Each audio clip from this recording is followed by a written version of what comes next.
Good evening and a very warm welcome to First Issues. There's been a lot of rhetoric from Parliament, government agencies and other stakeholders about the country becoming a knowledge-based economy. Most recently, the Assistant Minister of Education and Skills Development, Moiseraele Goya, said the key national development goal is to move from a resource-driven economy to a highly diversified knowledge-based one, and that to achieve this national development agenda, there was an urgent need to invest in the education and training sector. One of the 7 pillars of Vision 2016 also calls for an educated and informed nation after 50 years of independence, which will, quote, contribute to an overall objective to transform Botswana into a knowledge society with research and innovation the cornerstones of development. Botswana's latest tertiary education policy is even titled Towards a Knowledge Society. So what exactly is a knowledge-based economy, you may ask? Richard Neal, with 30 years in tertiary education and experience in both national and sectoral human resource development plans, who is now the Director of Special and Strategic Projects at the Botswana International University of Science and Technology, better known as BUST, gives us a working definition of what exactly a knowledge society or knowledge economy, or which some refer to as a knowledge-based economy, is. He says it is a concept in which the main objectives are wealth creation and societal transformation, with the 5 key pillars being a sustainable economic development, quality jobs, lifelong education and research, high-tech information technology, and applied innovation.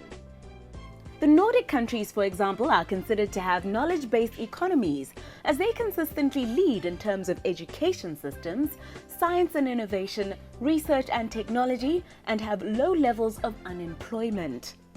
An environment that allowed for Nokia to transition from a timber factory into an international cell phone company as global economies and trends changed. Our guest says, however, that the concept of a knowledge economy is not a cut and paste thing in which we simply borrow policies and initiatives from other countries. That there needs to be a root and branches understanding of what the concept means specific to Botswana in terms of its current situation and where the country is going. Richard Neal tells us how this can be achieved. If we want to move up the value chain to provide value-added services and knowledge products, then clearly the quality and the skill of our labour force is going to be fundamental, and we need to be thinking more about knowledge workers rather than semi-skilled people. There was an interesting quote, I can take you back to 1995, and I'll tell you afterwards who made this quote. You'll be surprised. And this gentleman said, "We cannot survive the ruthless world of today without harvesting science and technology. And only science-led development will give us a chance to become a serious player in the international marketplace." Q Masiri, President of Botswana, 1995, said that. But where are we now? What have we actually done? Botswana is got a very rich knowledge-based policy environment and context. We have amazing policies. A tertiary education policy, 2008, which was called Towards a Knowledge Society. We have a national ICT policy, MyClamo, 2007. We have a national research policy, which was produced 15 years ago. And because of poor implementation, we've had to refresh it and revise it in 2011. So we have a very rich policy environment, but of course our systemic problem is implementation, of course, and that's where we're always going wrong. Policy, Botswana has great knowledge society type of policies in place, but we're failing to implement all of these, and that's the next step we have to get right. Richard tells us how this systematic problem of poor implementation, as he has called it, has cost us in terms of transitioning to a knowledge-based economy. So, for example, if we can look at science and technology, We have a very small science and technology HR base. We have less than 2,000 employees in the whole labour force who we could classify as science and technology trained people. Our percentage of research personnel as a percentage of employees in the country, it's less than 2 researchers per 1,000 employed. We invest very little into research and innovation, science and technology. It's about 0.6% of gross expenditure. The target should be 1%, ideally moving to 2%. We're focusing our research in the wrong areas, agriculture, manufacturing, and I'll talk about some of the areas we need to be focusing our research in. Inadequate management of S&T, no legislation, no structures in place, no funding in place for science and technology, which is the core of a knowledge-based society. Our universities are more biased towards teaching than research. So there's a lot of things we have to get right before I talk about the things that we should be doing. We have a very poor patent record. Botswana has recorded 3 patents in the 49 years of its existence, whereas Japan, for example, is producing about 500 patents a year as a benchmark. We have 3 in 49 years. One was Kalahari Sands into cement, I think. The second one was solar-powered street lighting. And the third one, read about in the newspaper only this week, a solar-powered hearing aid, which has huge potential globally, but we failed to invest in it locally. And there are 2 young men there struggling to market that in the marketplace globally. 3 fundamental building blocks. We're charting the new vision, Vision 2016 Plus. NDP 11 is being formulated. 3 things we have to get right for a sound knowledge economy-based society. Academics and economists alike from far and wide are in agreement that Botswana has great development policies but suffers as a result of poor implementation. We have amazing policies. Let us come to benchmark with Botswana and see what reforms are ongoing and how they are undertaking their reforms. We have so many policy documents. I've spent 6 years in Botswana, and I've been reading and helping develop some of the policy documents. But then I came to the realization that none of them are being implemented. We have a very rich policy environment, but of course our systemic problem is implementation, of course. Leadership is fundamental. We have to get that right, okay? Policy implementation has to have good, sound leadership. Knowledge, skills, competencies have to be in place. And invariably, we put people in charge of major projects and we set them up for failure because we don't provide them with the necessary knowledge, skills and competencies to lead those projects. So I think I view that all our major projects, at the end of the day, they're human capital projects. For example, the building of BIOST. It's moving into its next strategic plan phase. And at the end of the day, the success or failure of that strategy for BIOST or the previous organizations I've worked in, always been dependent upon the quality of the people that you employ, the skills and competences you provide them with. Business Insider publication describes the knowledge economy as the contemporary post-agricultural, post-industrial global marketplace, pointing to the fact that some 70% of the developed world's jobs are now information-based. How will the average Motswana most likely experience the successful transformation to a knowledge economy? I think one of the things going forward will be to think in terms of a knowledge economy initiative. So we move away from the rhetoric to a major project that will inform NDP 11 and our vision. And we could think in terms of 7 key areas there to focus on, which would translate into benefits and outcomes for Botswana. And I think the first one would be making sure everyone is e-ready, that we cascade ICT skills in particular right down through our education system to enable all citizens to have easy and affordable access to ICT. That would be one step forward.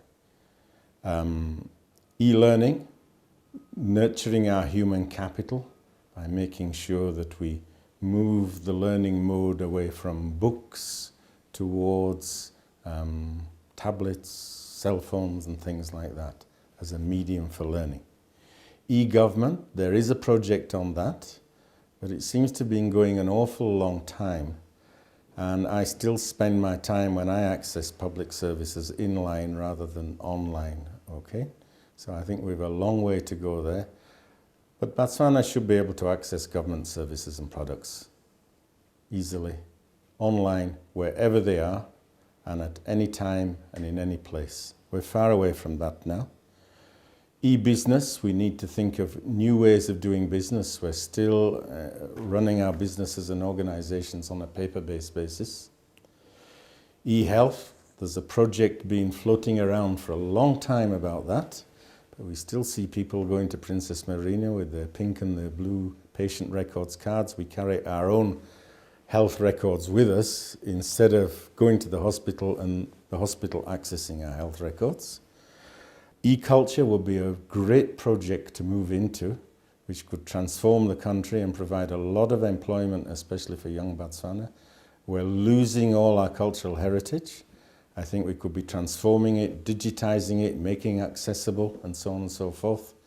And then finally, I think the 7th major project that would be very useful to develop would be an e-export initiative. So we start developing export-type industries and services that will help diversify the economy and create jobs, especially for young Botswana, who have a lot of ICT skills, and they're largely unemployed. And I think we need to be thinking, moving away from the marketplace to the market space. And if we can think of the whole world as our potential marketplace for knowledge-based products and services, then Botswana could actually go very, very far, create employment, grow new industries. Our series on food safety over the past few weeks has looked at dangerous food handling and preparation habits practiced by many Botswana, such as cooking maize or mealie for resale in rusty containers, and cooking vegetables such as pumpkins in the plastic bags that they are sold in at large gatherings such as Manyalo and Dinsu. Having looked at the various ways food and water can become contaminated and at who is more vulnerable to the mishandling of food products, tonight we focus on best practices that we can all adopt. Food safety specialist Nina Hamid says it is a topic of major economic importance when we consider the role it plays in the tourism and hospitality industry, an industry identified as the 2nd biggest engine of growth after mining in Botswana. She advises how best both businesses and households can ensure the food they use is safe for consumption. I think the important thing in relation to consumers is, and for food operators, is that when they're purchasing the goods, whether it's from a wholesaler or a supermarket, from a retailer, that they purchase goods which are wholesome and safe. So they should do what we call the organoleptic test, which is using your organs, your sight, your smell, nose and so on, even hearing, shake the tin or something. So you do those kind of checks. Obviously, with tin products or with any other food products, you check the expiry dates. And if they've passed the sell-by date or use-by date, then we shouldn't be using those products. If they say best before, then you can. Basically, it's saying the product is best before this date, but they can't guarantee the quality after that date. But you could still use some of those things 1 or 2 days or even a week after. But so during the purchasing stage, try to purchase what you can store correctly and safely in your kitchens. So don't overbuy. What you find in domestic homes as well as, you know, in the commercial side is overstocking and trying to cram everything into a fridge, thinking that once you've put everything into the fridge, it's just going to be safe. So you need to have correct storage and sufficient storage space to put those products in properly. Same with the frozen things, you know, you need to keep them frozen. You need, in the fridge, you need to keep separation between raw and cooked foods so that there's no risk of cross-contamination taking place. And when it comes to preparation, if it's raw meat or poultry that is going to be cooked, it must be defrosted correctly in controlled temperatures. Maybe I should mention that bacteria multiply very rapidly. And although we need large numbers, like for example, to get a mild case of Salmonella food poisoning, you need at least 1 million bacteria to be present. But that 1 million bacteria can be like on the tip of my pen. They're so small, so just on that, you can have 1 million. So they start to multiply within 10 to 20 minutes. Not days, not weeks, it takes us 9 months to produce a child. It takes the bacteria 20 minutes to start reproducing by multiplying. They split and become two. Basically, they produce twins. So within a couple of hours, there can be large numbers present. That's why if you're defrosting the food, you should do it in the fridge and overnight or over a period of time. Not left out in the sun, not left in the hot kitchen, not poured hot water on it, and you know, all the practices that happen in homes are actually adding to the fact that you're increasing the numbers rather than reducing the risk. Because when you're cooking, in order to destroy all the bacteria or to make them to a safe level, if there's large numbers present on that food, then when you're cooking, you can only cook for a certain length of time to make it edible and still you know, presentable, not burnt or become mush. So you can't get rid of all the bacteria that are present. You can only bring them to a safe level if you follow the steps correctly, from purchasing to storing to preparation and then to serving. Could the way we pack our fridges actually be endangering the health of our families? How many of us actually put thought into what we put where? Nina enlightens us as to what most of us are apparently doing wrong. In your fridge, you should have separation in what you're putting on the different shelves. So try to have your dairy products together, like your cheeses, your yogurts, your margarine, butter, you know, those kind of products on one shelf. And then you have another shelf for your cooked food products, like, you know, even your prepared meats like salami or cold beef cuts or, you know, any of those cooked pre-prepared foods, and also your own food. And then below that there should be, like I was saying, the raw foods, and then the vegetables should also be stored separately, the fruits and vegetables from the other things, just to avoid the cross-contamination taking place. So what you find are things are normally just piled on top of each other, and if the fridge is also tightly packed, the air circulation isn't taking place, so it's not really keeping your food safe or cold. If you are one of the many business people who were inspired by last week's program on the Choppies enterprise, then you'll most definitely enjoy the next portion of our program, in which returning guest CEO Ram has some words of advice for young entrepreneurs. Don't think that it is impossible. It's put in your heart and soul to your dream, and you work towards that ethically and relentlessly. You will get to the destination. It's not that difficult as you think, but you need to have that dream, and you need to, when you put in effort relentlessly and selflessly. You will get there. Nowhere in the world a government have created entrepreneurs. Okay, you take any successful enterprise, it came from the entrepreneurial spirit and the drive of the individuals, how it gone into a success. That is what drives. There are agencies in our country, there are opportunities. The facilitator, government is a facilitator, and this government is doing a fantastic job in facilitating that. It is the onus is on us as individuals, citizens, that let me take this opportunity, let me have a long-term view and see. And one thing I always see, the view of the entrepreneur. They read the success of Google and Amazon and all the textbook success, and they want to be a billionaire next day morning. It's not possible. That's an accident. Billionaire next day morning is an accident.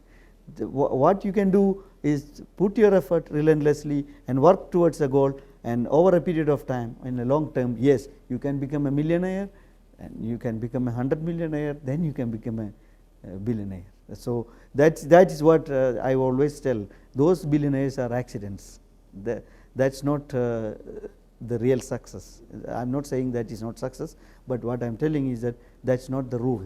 Okay, the rule is you progress in a staggered manner towards your success. Yes, if you're very lucky, you get that windfall, you become very successful overnight. But don't rely on these windfalls. Put in your heart and soul towards your dream. We trust you'll remember, among other things, to keep your prepared food out of the danger zone. That is by keeping it cold or very hot to prevent illness and other calamities.